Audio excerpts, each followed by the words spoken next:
Silly. Hi, everybody. Hello. Welcome to the library's Conversation on Social Issues.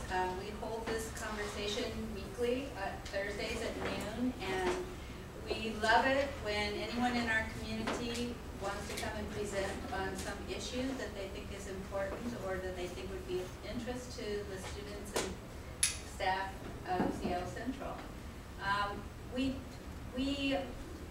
Why does the library do this? Well, we have a lot of different viewpoints represented in our collection, and we feel that that's our mandate to do that. And by the same token, we want to hear different voices in our community. And while often people don't agree with everything that's presented here, that's good. That's good. We have respectful conversations and agree to disagree. So if any of you are interested in doing a presentation in the future, come and talk to me. We especially encourage students who might be interested in doing something like that, and we have several presenting this quarter. Next, yeah, it is awesome. Next week, we have an event called Check. It's called Check All That Apply, How We Use Race in Statistics, Data, and Reporting. And this is being done by a senior research analyst who works for the President's Office. And are you ready yet? Yeah. Yeah, so I just would like to introduce Arendt Speser, who, is it Speser? Speser. Speser. Speser, yeah. It's all the same. Thank you. My esteemed colleague who teaches English here. And he's going to speak today on, well, his title is, I Smoke Marijuana Every Chance I Get, Legal Weed and the Tradition of Pot in American Poetry. And that's a very cheeky title, and very provocative, and thank you so much for that, and please welcome Arendt. Yeah, thanks. Well, let me start by just, again, thanking Kelly and the other library staff who helps get the room ready. Thanks to English faculty and any other faculty in the room, my ops mate Laura and friend Mark, and to students, my students that are here, my good buddy Chris, who is a fantastic writer, fiction and poetry. We met on a poetry program in Rome through the UW in 2005. So that just lets you know that poetry can make lasting connections. And she's probably going to come late, but I'm dedicating this talk to my mom. It's her birthday, Nancy. So maybe when she comes in, everybody can just say, "Happy birthday, Mom!" She's on her way over from Port Townsend, but she missed the first ferry, so she'll be a little late. Okay. Cheeky title, yes. Get a little water here before we get going. Cotton mouth? Yeah. Oh yeah, let me put that's right. Lay all suspicions to rest. I am not stoned right now, nor am I holding, so nobody asked me after the class. However, you know. I do have a recommendation though for cottonmouth, even Oh, yeah? if it's not caused by marijuana. Which is good. What's that? Yeah, and Tic Tacs. Oh. Tic Tacs are really good when you have to do a presentation. That is a great recommendation, and it's also very pertinent. Did you know the inventor of the Tic Tac just passed away? Did anybody hear this story? I can't remember his first name, Italian candy maker, Ferrero, also the inventor of Nutello, Ferrero Rocher. Guess how much this guy was worth? It's individual wealth. Billions. $24 billion. He's one of the wealthiest men. That's more than Paul Allen. A candy empire. Truly, you know, Willy Wonka style. I have some in my office. You're old. I'll be fine. That's right, holding the Tic Tacs. So the line, we're going to get to it, I smoke marijuana every chance I get, is a line from Ginsberg's poem, America. And one of the great things about this line is its obviously provocative utterance, right? And when I first sent the title to Kelly and it got early circulated, this is last quarter even, I started having people come up to me in the halls and making all kinds of bizarre comments.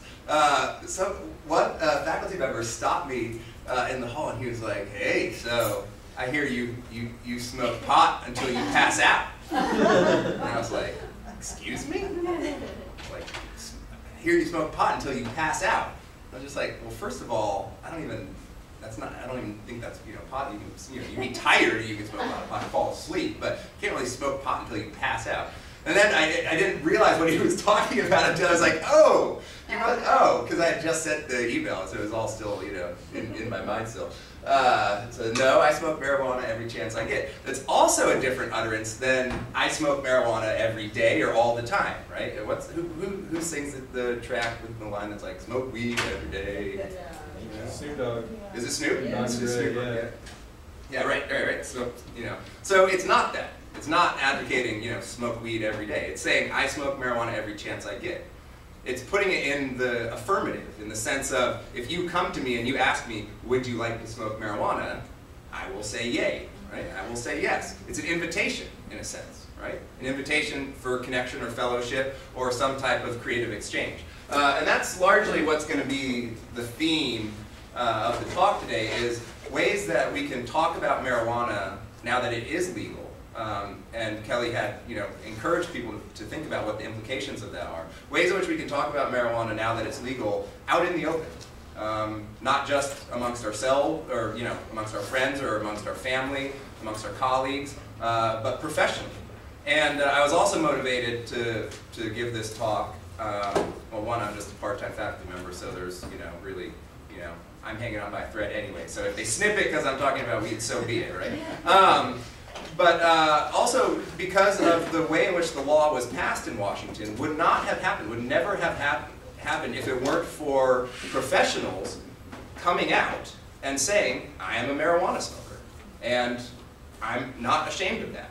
I'm proud of that. I want that to be recognized legally, communally, in the sense of, together, let's affirm this thing that is around and has always been around and is obviously has always been a part of the economy in the state of Washington, going way back. Let's bring it out into the open. And in particular, as you guys probably know, or if you're aware of the legislation at all, the travel writer, Rick Steves, right? Local guy, Rick Steves, an incredible advocate. He donated a lot of money to that campaign. If the law wouldn't have been passed without him.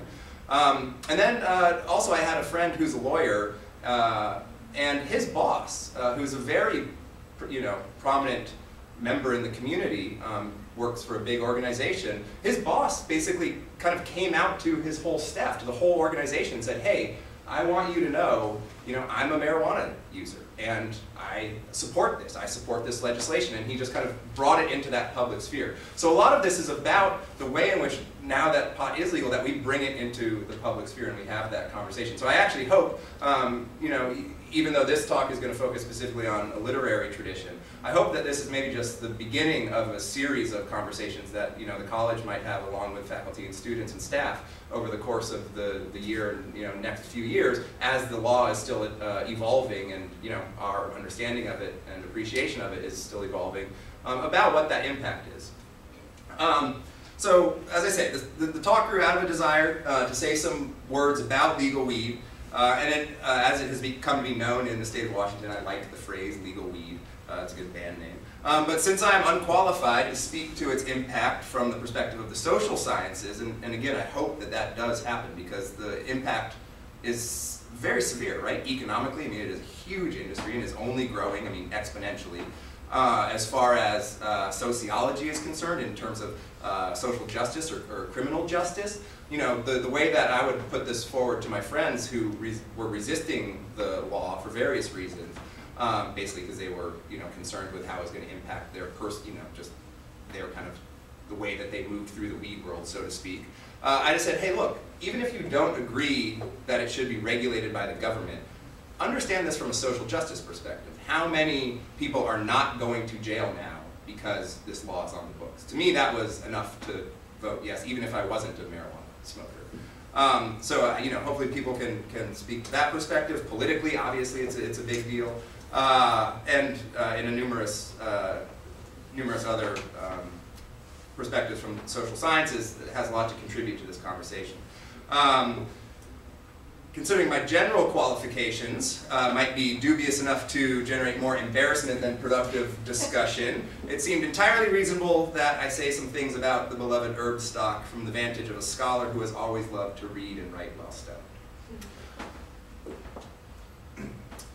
This talk could go the way of a confessions, and thinking of the kind of genre tradition of books like Confessions of an English Opium Eater by Thomas de Quincey, which is referenced in some of the material that I found, of which there's a rich genre of literature.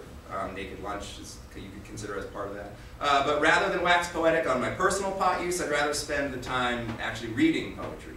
The thesis here is that marijuana has legitimate place at the table of poetic criticism, not only because of poets who smoked grass, but also because of the altered consciousness that criticism seeks to impart on its practitioners. Without changing the way we see things, criticism is useless. So there's part of the stereotype is kind of pot dulls you or makes you dull or lazy. And I'm really going to resist that in the sense that pot can give you a critical understanding and within a context of altered states of consciousness as well, can give you a critical understanding that doesn't have to be contrary to asking questions or forming lines of inquiry into the world. And I think that's what criticism should do, right? Criticism needs to change the way we see things. We often forget that. We think criticism is just kind of there, for no better reason than academics are bored. But no, the idea is that we're trying to change the way that, personally, as readers we see things and as an audience that we see things, and to create that conversation. So my classes this quarter have been focusing on ways of seeing the connections between text and design. This is part of a form and content conversation, but it's more about the presence of the text, the way in which it is perceived through the senses.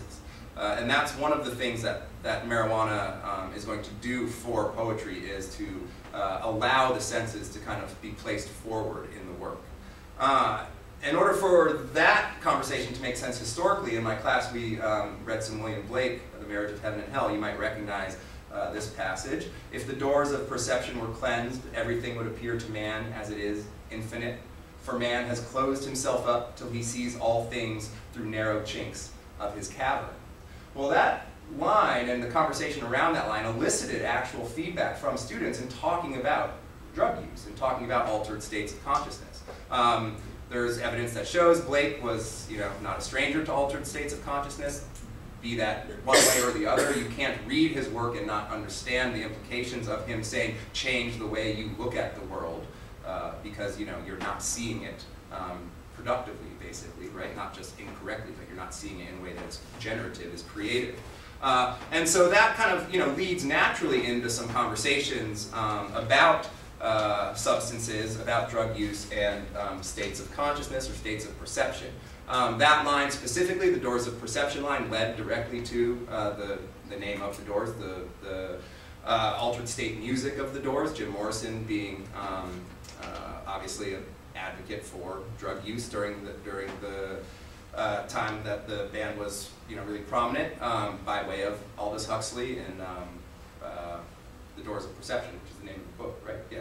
By Aldous Huxley? By Aldous Huxley, yeah. So that's, the Doors kind of took it from Huxley, but I think Morrison was also a Blake reader, although, don't quote me on that. But Blake was English, right? And so I'm trying to bring us into this American context. And again, the relationship of Mota to music is plainly obvious and hashed out in countless sources. There's a lot written on drug culture and music. Also, a fair amount written on drug culture and visual arts. What's harder to trace, however, is the distinct influence of dope on the poetry scene.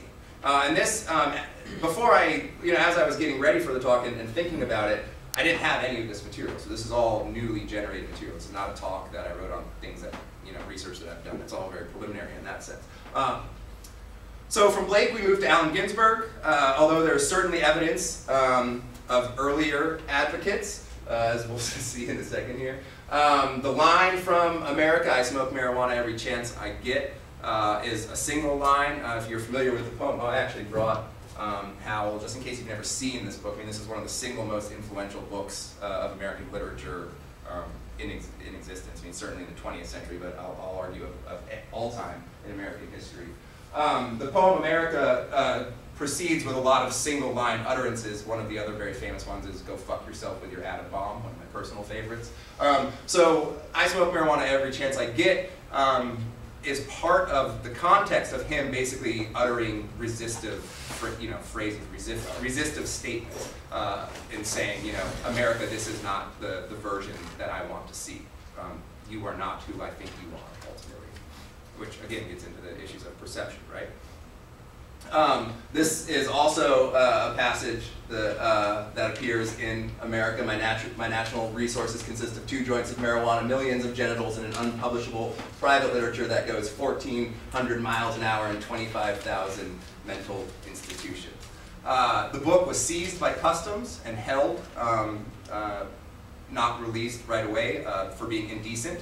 And there's a very famous court case that eventually allowed the book to be published, and that's part of the reason why it became so popular, is because obviously the idiots, will never continue to realize that the more you prohibit something, the more you generate publicity for it, right? So by the time that the book actually came out, the court case was a huge story, and everybody was just clamoring to get their hands on what could be so indecent or obscene about this material. Really, there's not much.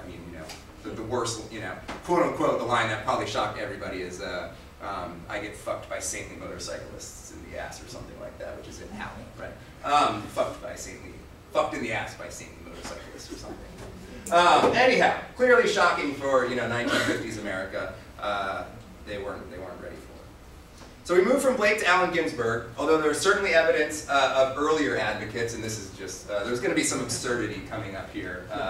As you'll see, but I thought this was amusing. Playing on, there's been countless rumors that Whitman himself was either a doper or used other substances in order to kind of bring himself into the ecstatic consciousness that his writing demonstrates. And the tradition of American poetry, and I don't believe in single origin theories, but in a lot of ways, the poets that we're going to be talking about today, that I'm going to be talking about today, can all be traced back to women in some way or another. If you've never read Leaves of Grass, it is truly a revelatory work in its form, in its manner of expression, in its exclamatory fashion. But I thought this was very funny. Apparently, I haven't seen this movie, but they made a movie playing on the euphemism of Leaves of Grass. It's Edward Norton plays the same character. He's two brothers, or he plays himself and his. Anyway, plays 2 brothers, he's the same character, but you can see this has even gone into the international community, Fratelli and Erba, which I think is adorable. It is good? Yeah, I will definitely check it out. So there's evidence of earlier advocates. We're going to see another reference to an earlier poet as well. But that line, I smoke marijuana chance I get, has always kind of served as a line that I've told people and used for people when they ask me about marijuana or my marijuana use, especially in relation to my academic work. Basically, how I can kind of do my academic work while being a stoner, quote unquote. So I've used that line for years to sum up my feelings on the topic of toking, and so it became a jumping off point for research. One of the insights from this process, as I was mentioning, has actually been the absence, in a lot of ways a complete absence, of scholarly sources about weed and its role in literary production. And yet it's there, wafting ever so fragrant through the air like a sunny day in Cal Anderson. All over Seattle. All over Seattle now. So it really was a very glaring absence, a lacuna, as we would say in the critical world, right? And why is that? Well, when something is prohibited, it most often still exists. It's off to the side, it's on the down low, it's in the fringe. Over the last 20, 30 years, and certainly in the last 15 years, such marginal topics are extremely hot commodities in the world of literary criticism. If you can find something that's kind of been outlawed, your dissertation is pretty much automatic, right? Just bing, bing, bing. Plug it in and go. And the theory that drives that conversation just gets kind of recycled over and over again. So knowing that, having been in a PhD program with a number of grad students who are working on kind of fringe topics, marginal topics, it's surprising to me that nobody has actually picked this up. Because it's so, I mean, in a sense, it's so obvious, right? It's so obvious as something to talk about. And it's really strange that there's no substantial studies on the role of reefer in American poetry, or even American literature more broadly. I mean, initially I thought, yeah, I would just focus on poetry because that's what I know the best. But as I expanded my search, it was difficult to even find any reference of, other than, kind of cultural references in the sense of, articles or people kind of referring to writers that, they'd smoke pot with kind of thing. But there's really no formal studies that I could find. And I didn't do an exhaustive search, obviously, but, I spent a fair amount of time looking on all the databases, Keep Central and UW's databases. So clearly, if I ever get off my couch, there's a project waiting for me out there.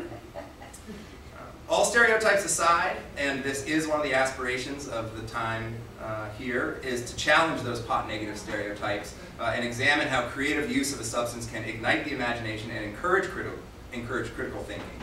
The illegality of marijuana, so the fact that it has been illegal for so long, tied into the Reefer Madness campaign, and in fact, the Egyptian just showed Reefer Madness a couple weekends ago. I really wanted to go and see it on the screen, and I just didn't get a chance to do so.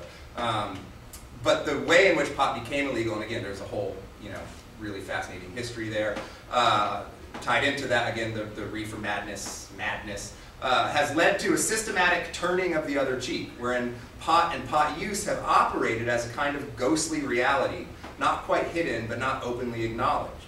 Well, it's high time to change that. First, we need to get a sense of how poets are using the plant and what it offers the creative process. So the first thing I'm going to show us is a brief clip from the poet Chase Twitchell, which I found on YouTube, of her talking about her pot use, her drug use, which sounds like it was a question that she was asked by a student. Well, the question that I was asked was, what did I think? Did I think that drugs were useful in the writing of poetry? And my answer was basically that an excess of any drugs that I ever indulged in were damaging, whether it's alcohol or marijuana, whatever. But that, I thought that there was a usefulness to pot sometimes if you're really stuck and you're having trouble just loosening up and letting things flow, that it can be useful as a sort of crowbar to pry open a door and let something in really rough early drafts. The question underlying the student's question was about what quality of mind do you need to have when you're writing a poem? And my answer to that was, you want to have a high quality of attention to whatever it is you're writing about, to the words of the poem itself, and that drugs interfere with clear attention. And any kind of drug, even an antihistamine, affects your ability to really focus on something with absolute lucidity, and that's crucial, and you can't mess with that. So what's significant there is, right off the bat, a recognition, just a very clear awareness of her usage, right? I knew that was going to happen. Stop it. Stop it, you.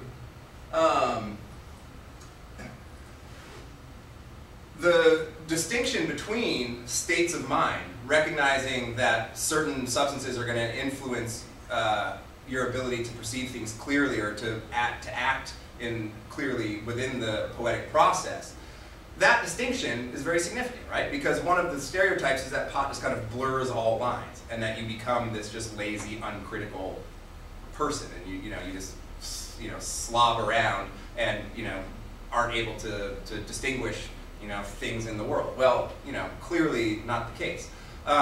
Whether you agree with her her statement that pot is not effective in the writing process because it doesn't give you that ability to focus clearly, you can see that she's really making these distinctions. And those distinctions, it turns out, are very significant for some of the writing that, at least the preliminary stuff that I was able to find, on people the writing of people talking about their pot use and how it's affecting their creative process. This is a short passage that I just want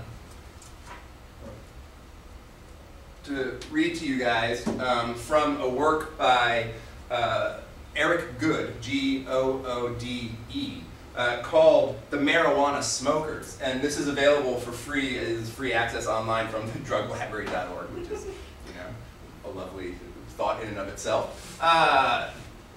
But the work, this is not a work specific to literary production or artistic production at all. It's just a book about basically a sociological, kind of psychological study of who is smoking pot and why, right? So he goes in, this is from the 4th chapter, and he goes in to talk about various artists, and he's interviewed some artists anonymously, and then he's also quoting from some artists, and we're going to get to the Ginsberg quote, which is how I came to this. Another style, and this is talking about ways of using marijuana in the creative process, another style is to do some work while high, refine and revise when quote-unquote normal. The argument goes, one is able to take advantage of the greater flow of ideas in the intoxicated state and to correct any incoherence, irrelevancies, inconsistencies, momentary stylistic lapses, and errors in judgment while straight. It is not that the high mentality is simply superior, if defenders would assert, but it is undeniably different. And we're with that theme of just shifting perception, shifting consciousness. The high and the straight mentalities somewhere have the field of application and adaptation, to use William James's phrase. Why not incorporate the best of both worlds, each whenever it is appropriate? Our anonymous informant cited earlier tells us, when I write, I generally turn on, do a first draft, and then rewrite when I'm straight. Turn on being the, what he's calling it, to tune it up, as my friends say. It's time for a tune-up. I find that my style is fresher and more original than it was before. As an amateur playwright, I found that what I write high is freer and more honest. It is occasionally somewhat incoherent, but I can correct that when I'm straight. The point is, free from conventional processes, the mind can produce more vivid, more original images and thoughts. So you see that there's, again, an awareness of writing within different mentalities, different modes, and seeing that all together as part of the creative process. So getting away from these kind of rigid distinctions of, well, I work while I'm straight, I party while I'm high, and ne'er the twain shall meet. Whatever the process, and here's the passage, whatever the process, marijuana and contemporary art are inextricably linked. Few knowledgeable observers of today's artists and art forms would deny that the overwhelming majority has smoked marijuana at least once, and possibly close to a majority do so regularly. Allen Ginsberg tells us, most of the major, best and most famous too, poets, painters, musicians, cynists, sculptors, actors, singers, and publishers in America and England have been smoking marijuana for years and years.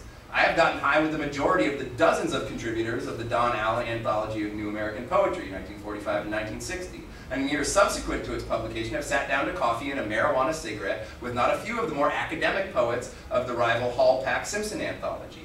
No art opening in Paris, London, New York, or Wichita at which one may not sniff the incense fumes of marijuana issuing from the ladies' room. Why only the ladies' room? I don't know. So, again, this is in the context of me just trying to find any material out there that I could put my hands around and say, oh, look, these people have thought about this before, right? Have been writing about the influence of marijuana on the literary establishment. The line about Don Allen's anthology, an anthology that is hugely influential in the conversation and tradition of contemporary American poetry, really just suggested that, hey, instead of wasting my time trying to find scholarly sources, let's just look at some poetry. Let's look at some poetry and begin to kind of ask the question, well, what are we seeing? What are we seeing that we can imagine or interpret that might be influenced by marijuana at some point in the creative process? So again, these are not poems that were composed while the writer was high. At least there's no record of that in here. But in that sense of Twitchell or the anonymous playwright saying, maybe part of the poetic process at some point, part of the artistic process. So I'm just going to pass around the anthology. Again, this is a hugely influential book as far as an anthology is concerned in establishing kind of this new generation, this new era of American poets, post-modernism, post-World War II American poets. And the tags in there are from the poems that I've selected, so in case you're curious, you'll see where they go.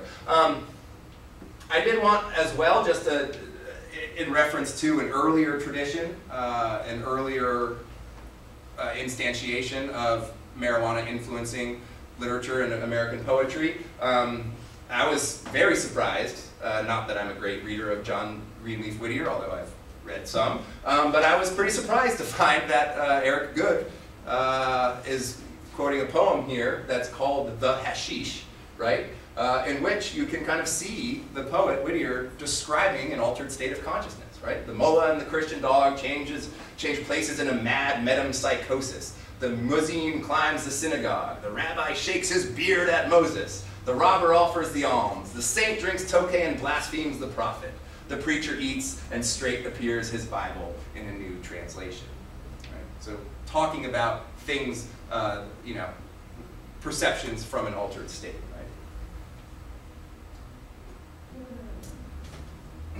Right? Okay. So let's look at some poems. What I did was I went through the anthology using as sole justification for this. Again, this is a hack job, but it's you know, preliminary. Sole justification for selecting these poems, just the fact that Ginsberg is on record saying, "Hey, I've smoked weed with pretty much everybody in this book," right? So let's see what it looks like. Let's see what some of these poets are doing. This is from Denise Levertov, wonderful poet who eventually becomes very influential in the language poetry movement. Who'd believe me if I said they took and split me open from scalp to crotch, and still I'm alive and walk around pleased with the sun and all the world's bounty. Honesty isn't so simple. A simple honesty is nothing but a lie. Don't the trees hide the wind between their leaves and speak in whispers? The third dimension hides itself. If the roadmen crack stones, the stones are stones. But love cracked me open, and I'm alive to tell the tale, but not honestly. The words change it. Let it be, here in the sweet sun, a fiction, while I breathe and change place. We're going to see, as I hope as we move through these poems, you know, I'll say a few words, and if anybody actually is seeing things that's eliciting, you know, at some point the kind of talk will end and there'll be, I guess, some formal questions. But, you know, at this point, please, because that's really all the prepared comments that I have, so feel free to interrupt. And if you're seeing something in the poem that you want to talk about or spend a minute with, then absolutely, let's do it. But again, you know, one of the things too, and I think bringing this conversation into broader scholastic light, or just broader kind of social light, is the fact that we don't want to isolate or try to isolate a marijuana experience, quote unquote, right? This is what it's like to be high. That's an absurd statement, right? Any marijuana smoker knows that that's an absurd statement. You know, when I get high, it is always like X. It would not even occur. You know, maybe when I get high, you know, I get hungry. You know, again, those are the stereotypes, right? But the fact is, there's an incredible diversity. As we know now, there's an incredible diversity, not just in the experiences that you get while you're high, but in the kinds of marijuana that there are. You know, that's one of the beautiful things about this law, is it is going to allow us to become so much more educated about the plant itself and about the various types and genetic possibilities of the plant, that we can really, you know, you can go to the store, you can say, I feel this way in a certain time, you know, I would like something to help me with my anxiety, help me, you know, get to sleep at night, help me, you know, pick me up if I'm going to a party and I don't like to drink, right? You can literally kind of cater your experience to the plant. I don't think it always works as, you know, it's not a direct one-to-one correlation, but, you know, the science will get better. It'll get more precise. But what I wanted to mention here is, look, you know, the experience, as Chase Twitchell said, the things that alter your consciousness are not relegated to this kind of, you know, nebulous drug world of intoxication. Antihistamines can do it. Food can do it. You know, the weather can do it. Damn right, love can do it. Ways in which our consciousness is altered by some type of experience. And so to put that just in the context of talking about marijuana and the influences of marijuana helps us to you know, kind of create a common ground, to say, right, you know, this is about ways that our perception shifts. This is about ways of seeing, ways of reading differently, or ways of writing differently. My man Johnny is unfortunately not in the audience, but this was, and not him, but I think it's a nod to my man Chris here. Mare Nostrum is the name of the journal that they publish out of the Rome program that Chris and I met, and we both had poems appear in there. So here's a poem by Joel Oppenheimer.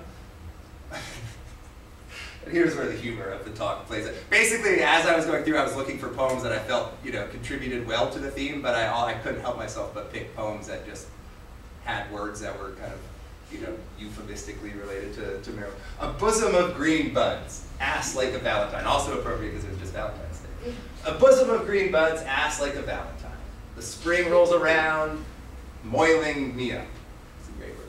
Also green buds on hedges, my heart in every dogwood blossom, even tulip, even pink daisies. I'm forced to it again.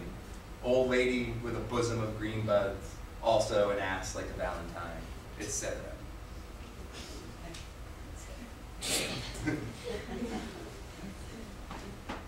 But the way in which the poets are going to be looking for ways to not just shift their consciousness, shift their thinking, but enter into the world in a more sensational way, right? In a more sensuous way. We talked a lot about this in relation to Blake in my class, because the fact is, and one of the reasons why I'm such a huge advocate for poetry, marijuana aside, huge advocate for poetry, is because of its insistence on sensuality. It insists that we look and we smell and we hear and we feel things in the world, right? Otherwise, the poem, not all poems exclusively, but that's really, the business that poetry is interested in. How do we get this experience, to make sense in the world so that we can feel that transfer of energy. We can read the poem and then we can go out into the world and it can mean something to us off the page. I really believe that, again, there's a tradition of academic poetry that you are supposed to just wrestle with kind of intellectually, but even some of that wants you to be out there in the world. John Ashbery or Wallace Stevens, people who get kind of lumped in there, or even William Carlos Williams, are still very much out there in the world. This is a poet who has a history in the Pacific Northwest, Robin Blazer, part of the San Francisco Renaissance, and spent a lot of time just kind of up and down the Northwest, and very much part of that scene in San Francisco that clearly was, connected to the art and music and drug culture of the counterculture movement. For years, I've heard others speak like birds, the words clicking. One day I spoke articulate, the words ticket in my throat. Can't help tick tap. The words ticket in my throat. It was as if love woke after anger. The words, sure. Listen. Churr. Love wakes at the breakfast table. Churr. Not that. The language itself has wings. Churr. Not that. Churr. Unfortunate skill. Listen. The words, sure as a scream. Maybe it's churr. I forget it, right? It sounds like a Rufus-sided toad. Churr. There we go. Yeah. It's a kind of a, but it's not as high pitch. This churr. It's a kind of a churr. Churr. There we go. Right. Would you think of incorporating this material if you hadn't had some appreciation of an altered state of consciousness that's allowing you to speak like the birds, to listen to the birds speaking to you? We talked about this. We talked about this a lot in my class as well. If you go out, a pigeon is a pigeon is a pigeon. Well, how much time do you spend with the creatures just in your everyday life, right? Maybe they do have things to tell us. Chickadees have that. If you listen to bird notes. Not always having to deal with pleasant topics like love or birds or, flowers. Terror Construction by Philip Lamontia. The menacing machine turns on and off. Across the distance, light on flickers, active infinities. Under the jangling hand, set going in the brain. The woman, menacing by white lacerations. The man, menacing in a time-weighed fishbowl of the vertical act. And the woman and the man menacing together out of mutual crucifixion, disgorge towers for the dead. The woman menacing, the man menacing, the woman and the man menacing together, but the crowds are menacing as eyes take off for nothingness in night, rememorizing the primal menace. On a day and a night crossed with butchering, polite squeals, humdrum. What are all these wayward-looking, scorching, haggard, grim, perilous, witch-like, criminal, sublime, drunken, wintered, grazing, faces, going by like icebergs, like music, like boats, like mechanical toys, like raining swords. So that, stream of consciousness that we associate with a lot of the beat writers that Jack Kerouac was kind of famous for introducing to the American mainstream of literature.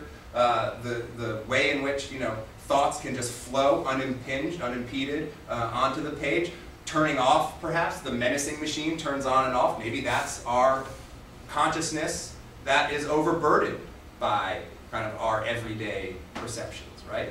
And that alternative perception, the way in which we can alter our consciousness, can switch that off a little bit and let those words flow more honestly, as we saw in that one statement by the playwright. Sometimes that's the more honest, you can get honesty on the page, and as he said, I can always go back and kind of clean things up. Or maybe some poets don't want it. They want it dirty. They want to leave it a little messy. Right? Apparently, according to the instructor who came up and asked me if I smoked marijuana until I passed it, maybe you can. Notes After Blacking Out by Gregory Corso, another great beat writer. Lady of the legless world, I have refused to go beyond self-disappearance. I'm in the thin man's bed, knowing my legs kept to me by a cold, fresh air. Useless and not useless, this meaning. All is answerable. I need not know the answer. I'm trying to get a good grade. He's kind of more nasally.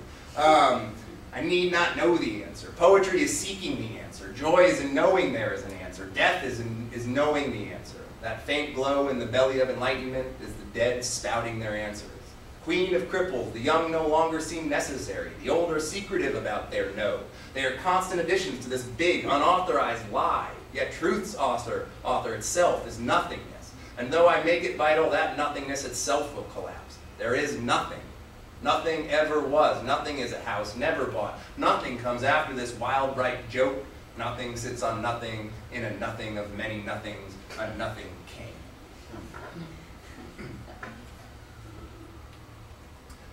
The influence of marijuana and gender and sexuality, you'll see a strong connection to that as well. Ginsberg, very famous for being one of the early openly queer writers, significant writers in the American establishment. Right? I mean, he really, as soon as Howell made the splash that it did, he was very quickly catapulted into an iconic figure. I don't know if you know this, but Ginsberg actually coined the phrase flower power. So, he's really responsible for a lot of that counterculture, 60s, love era rhetoric and imagery. And his own homosexuality being a point that he was very open to talking about in a time when clearly not a lot of people were open to talking about that. Gregory Corso, lady of the legless world, I have refused to go beyond. I'm in the thin man's bed, knowing my legs. There were, and not necessarily, it didn't always stay to strict straight and gay types of relationships. Even in On the Road, there's a lot of mention of kind of bisexuality. So the idea of alternate forms of consciousness, alternate means of perception being related to sexual expression and gender expression, very significant as well. And I think pot did play a part in that. Sunday Evening by Barbara Guest.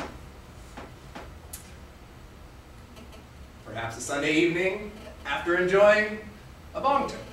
I am telling you a number of half-conditioned ideas. Am repeating myself. The room has 4 sides. It is a rectangle. From the window, the bridge, the water, the leaves. Her hat is made of feathers. My fortune is produced from glass, and I drink to my extinction. Barges on the river carry apples wrapped in bales. This morning there was a somber sunrise in the red, in the air, in what is falling through us. We quote several things. I am talking to you. What is left of me written off on the cuff, ancestral and vague, as a monkey walks through the many fires of a jungle while a village breathes in its sleep. Someone stops in the alcove. It is a risk we will later make. While I talk and you bring your eyes to the fiber as the blade to the brown root, and the room is slumberous and slow as a pulse after the first September earthquake.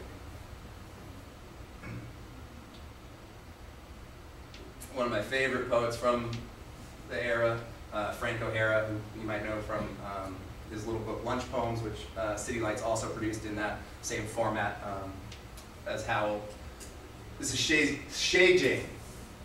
The white chocolate jar full of petals swills odds and ends around in a dizzying eye of 4 o'clocks now and to come. The tiger, marvelously striped and irritable, leaps on the table and without disturbing a hair of the flower's breathless attention pisses into the pot, right down its delicate spout. A whisper of steam goes up from that porcelain urethra. Sans sang, it seems to be whispering, curling unerringly around the furry nuts of the terrible puss who is mentally flexing. Ah, be with me always, spirit of noisy contemplation in the studio, the garden of zoos, the eternally fixed afternoons. There, while music scratches a scrofulous stomach, the brute beast emerges and stands, clear and careful, knowing always the exact peril at this moment, caressing his fangs with a tongue given wholly to luxurious usages, which only a moment before dropped aspirin in this sunset of roses, and now throws a chair in the air to aggravate the truly menacing.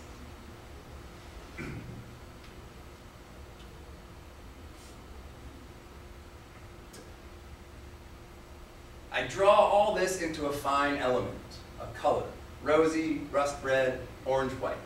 It's love. I bring it, hair on end, a reflection in my eyes, part of this still room, our strange shape, and I put my hands to you, like cool jazz coming. Seeing these designs we make in pure air, I'm half man, half snake, and you, a burrow. There are no words but color and muscled form, and this is not it. I can't remember that instant, and I alter it to elegance, to flowers and animals, and no speech covers the blankness. I'm filled perfectly, giving your gift to me. And this is not it. This is failure, no trick, no end, but speech for those who will listen. I cry, love, love, love, love, love. But this is not my voice. These are enormous forms, rosy, rust red, orange, white. This is the last one from the new anthology, and then I just have one final poem to show you guys to round this out. This is by the poet Leroy Jones, no better, well, since now his name, Amiri Baraka. He changed his name after this anthology came out. I decided to go with the Leroy because that's how it's printed in the book, and in some sense his poetry really shifts as he takes on the Amiri Baraka, I don't want to even call it a character, identity. So this is from an earlier period of his work, but he's a fantastic poet. If you don't know Amiri Baraka, he's a great place to start just for poetry that will make you feel and get you riled up.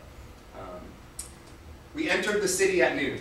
High bells, the radio on, some kind of Prokofiev snaring the violent remains of the day in sharp webs of dissonance. And I like this poem because it announces a coming, kind of an arrival, and I'm thinking of this new era of legal weed as the opportunity for an arrival. Not just business as usual. And this is what bothers me partially about some of the economic issues about the legal weed, is that the people who are now really in position to make money are not necessarily the people who could stand to benefit most from it. These are wealthy investors that are just taking advantage of economic opportunity. We entered the city at noon. High bells, the radio on, some kind of Prokofiev snaring the violent remains of the day in sharp webs of dissonance. We roared through the old gates. Iron doors hanging all gray with bricks mossed over and gone into chips, dogs walked through. The river also roared, and what sun we had disappeared into the water or buried itself in the badly pitched tents of the wounded soldiers. There also at the river, blue steel hats glinted on the sparse grass, and brown showed through where the grass was trampled. We came in with our incredulousness from the south. On steely highways from the marble entrails of noon, we had olives and the green buds locked on our lutes. Twisted Albion horns, rusted in warm rain, peasant carts, loud black bondservants, dazed and out of their woolly heads, wild shrubs impecuniously sheltered along the concrete, rumble of wheels over cobblestones, the green knocked out. The old house is dusty seeming, and old men watching us slyly as we come in, all of us laughing too loud. We are foreign seeming persons. Hats flop so the sun can't scald our beards, odd shoes, bags of books and children. We have come a long way and are uncertain which of the masks is cool.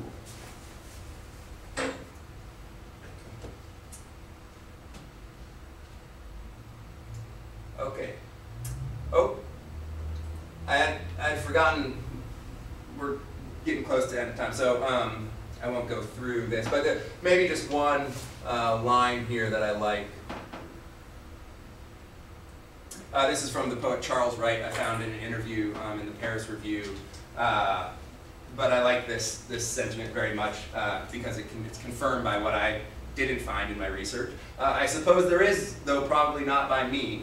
There's a story to be told, obviously, about Pot and your whole generation of poets, no? Right? So again, this is one of the only kind of, actual, formal articulations of this even being a thing that I could find, which is crazy. I suppose there is, though, probably not by me. If, as Stephen said, the book of Moonlight has not been written yet, or something like that, surely the book of Marijuana has not been written yet either. So there we go, another injunction to get down to it. And then if you're interested in this, I can send you the link, but he goes through and talks a little bit more about the connection to Pot and Dadaism and Surrealism, which again, the connection between the literary arts and the visual arts and music is so critical to understanding this period of cultural production, which, in my estimation is one of the richest. So that's why I was kind of drawn here. It's also what's the expression, crack my teeth on, or what is it? Cut my teeth on, yeah, thanks. That book, Howl, I bought that copy of the book at City Lights when I was 16 years old, and that really got me into literature. And I'm sure we have it in the library. Okay. So any of these titles that are coming up, go look in our library catalog. It'll show you how. Yeah, that is right. So final swan song here, and then there's not going to be maybe a ton of time, but I'm happy to keep this conversation going. This is, again, from Chase Twitchell, so I thought it'd be nice just to kind of bookend the talk with her. Sayonara, marijuana, mon amour. In the mornings, black tea uplifts me, and at night, I invite wine to tell its stories in my mouth. If I nap, a different mind awakes than the one that lay down and dreamed of swimming. Both dreaming and swimming alter consciousness. So do zazen, weeding, and sex. Marijuana makes me self and unself-conscious simultaneously, like playing with dogs. The first time I got high, we gathered at the monument in East Rock Park. I read the plaque to the Union dead, moving from one mind to another, was familiar to me, as was the sensation of watching myself, as if the dead and I were the audience, and my friends were real and in the world. As a kid, I believed that the dead lay inside the monuments, that each monument was a tomb, proof of death one old stone wall away, the same distance as the friends. Whatever it is in me that was born striving was also born craving and clinging. Once, when I drunk too much wine, the dogs and I stood in the snowy yard, their wet black nostrils working, drawing in scents from a realm unknown to me. I looked up at the great dust light of stars, and there was my question spelled out for me in plain sight. But whose question was it? I must not want to be fully enlightened, since I do not devote myself entirely to it. I like distraction. Whenever I'm distracted, a new room appears for my perusal, or an ocean, or a neighborhood lit by childhood's untrustworthy flashlights, half dreamed up, half memory, or lit by the alpenglow or northern lights, under the constellation, not here, not now, where I have wasted most of my life. I often berate myself, renew my vows, forsake all toys, recite the Gatha of Atonement. I pledge austerity. I scorn squander. No imaginary teaching talking, that misses it. Toys are neither right nor wrong. When I wonder which of these nights will be the night I renounce it, the spank in the intake surprises me again, and I return to its resinous kiss. It tastes of every mouth that ever stopped kissing me to ask me what consciousness was. Very few, but those are the ones I remember. That's it.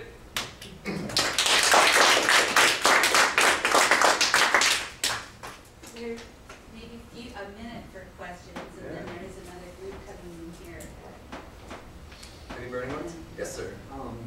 So like as like a long time, maybe a bit too much every day for like 16 years, and like a professional artist for 8 of those years.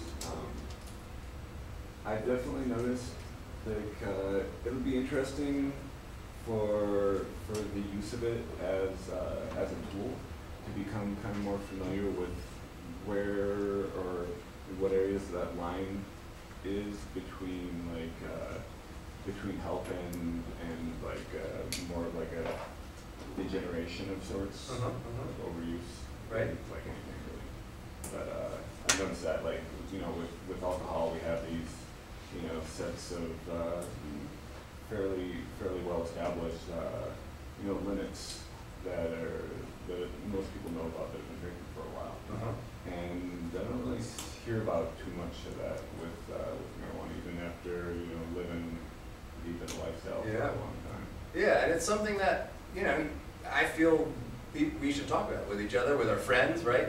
Like, hey man, you seem to be smoking a little bit too much weed these days. You don't seem to be coming out or anything, and just to raise that level. I think one of the reasons why we don't talk about it or why it's not out there is because it's been prohibited for so long. That again, and this is something that is more sensitive in thinking about, where just the effect that has over time suppresses so much honesty and dialogue about something that is very common, in a lot of ways, right? I mean, I think a lot of the reasons that this hasn't, like, there isn't a whole lot of information on this is because, like, I'm from the Midwest, like, I grew up smoking out there, and, you don't really tell people because of the stigma. The huge stigma from all walks of life that pretty much anybody who isn't actively doing it, even some of the people that do, it's so ingrained into the culture. That's right. There.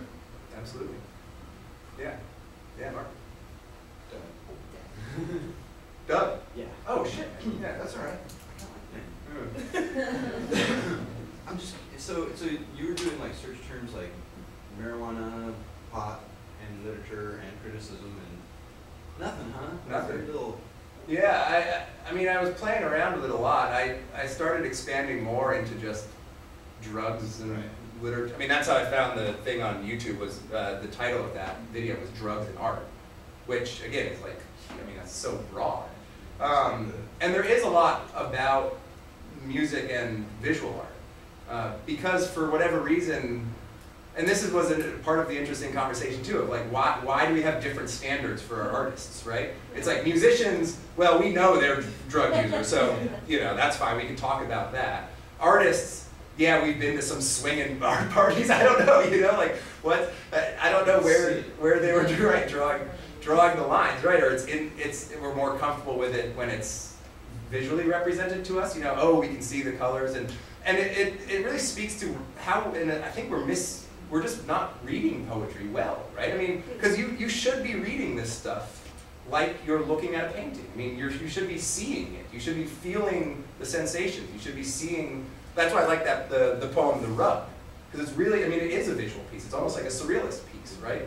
And people there actually is a lot of criticism about the connection between art and poetry and the way in which poetry functions through, alongside, in a sense. It's kind of, in a lot of ways, sisterdism. But, there's the old joke that, poets always wish that they were either painters or musicians, right? So that they could actually express themselves in kind of a more purist form. But, to me, that just means that we're not good readers. I mean, why should the poet have to change the medium? Why not the audience recognize that, wait a second, there's really something here that we can not just read intellectually.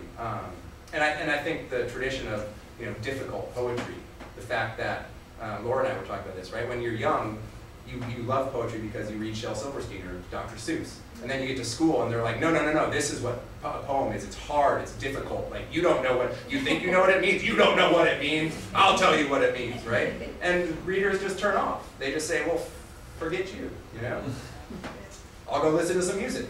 and unfortunately, we've kind of created that space. And I think if you could get it, just a little plug too, there is a lit crawl. I don't know when it's coming in Columbia City.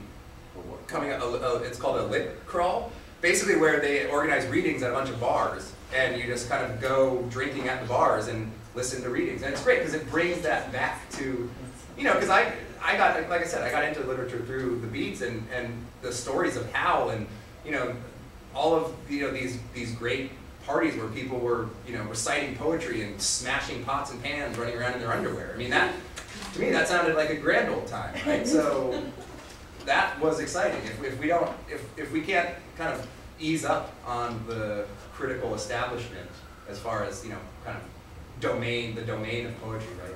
And obviously I'm saying that very conscious of, you know, literally just getting a doctorate in poetry. And, you know, I feel like it's part of my mission to break that chain. You got a paper coming out. Yeah, well, we'll see, yeah. And there is a class here called Back to the Beat. Yeah, it's taught once a year by yeah. Carl Wall-Plumas and Jim Cotter. And Jim, that's Music right. and, Yeah. and Richard, yeah. Tommy, did you have something before we? I was actually going to ask the same, like, how did you get this idea to just talk about, like, marijuana and American poetry? Like, what kind of, like, are they just, like, both, like, such a big impact on your life that? Yeah, I mean, really, it came down to, I think it's, and this was another angle that I thought about taking, but a person that both Chris and I studied with in Rome, Richard Kenny, who's a phenomenal poet in the Seattle area, is really big on the idea of poetry being a discipline, being a process of inquiry. And so, in a lot of ways, I think my pot use was mediated by my love of poetry, in the sense that I knew, you know, and we're talking about that kind of where those lines are. You know, if it got to a point where it was just a wash to me and I couldn't make any sense of it, that was like a sign, too much, right? Like blatant enough or too much, right? You got it. You do have to know, and the poet, contrary to popular opinion, really does know. In some ways, they know better than anybody else because they're the ones that are engaged in the experiment or in the process of, well, where does my productivity stop, right? And just as people, as individuals who engage in various substances, I mean, again, I equate it on the same level of food, right? I mean, you know we have bad eating habits in this country. Well, so at what point do, you know, it's our responsibility. We need to know, you know, enough or too much, right? Just like anything. I mean, in that way, the more that we can combine our sensory delight with discipline, again, you know, coming back to a theme in class, right? Yeah. You combine sensory experience, sensory delight, excess with discipline, the contrary is necessary, then you can really learn about yourself and the thing, become more educated about it, not just, you know. So a lot of this was also, you know, I think, you know, I had a great time in college largely because I smoked a lot of pot. It was not a problem with my academics, you know, it never was, because we were reading a lot, we were disciplined, we were writing. And so I think that now that we're in this world of kind of weed everywhere, it's important to remember that we need to maintain that level of inquiry and discipline, otherwise it can be dangerous. Yeah. One of the things that occurred to me, seeing all the collection of poems you had up there, a lot of them were about recontextualizing or shifts of perspective. And I kind of think like that, you know, poetry used to do a lot of stuff back in the day. It used to be the source of narrative. It was epics were written in poetry. And like as literature has evolved, like certain things have hived off. And like prose, I think, is a better medium for telling complicated stories than poetry. If you want to really unpack an idea, the philosophical treatise, the essay is a better form. One of the things that poetry as a form is most suited to doing is creating shifts of perspective and recontextualizing life as it's normally seen. And that's one of the things that I think weed does a lot for me too. So no wonder those things. No wonder they go right together. Yeah. So you're saying that poetry is the original gateway drug? Poetry is definitely the original gateway drug. Which they do. I mean, that's why Plato wanted it out, right? That's precisely why Plato wanted it out of the Republic. He knew it was dangerous. It would corrupt minds, and it does, in lovely and phenomenal ways. Thanks so much, everybody, for coming. Thank you.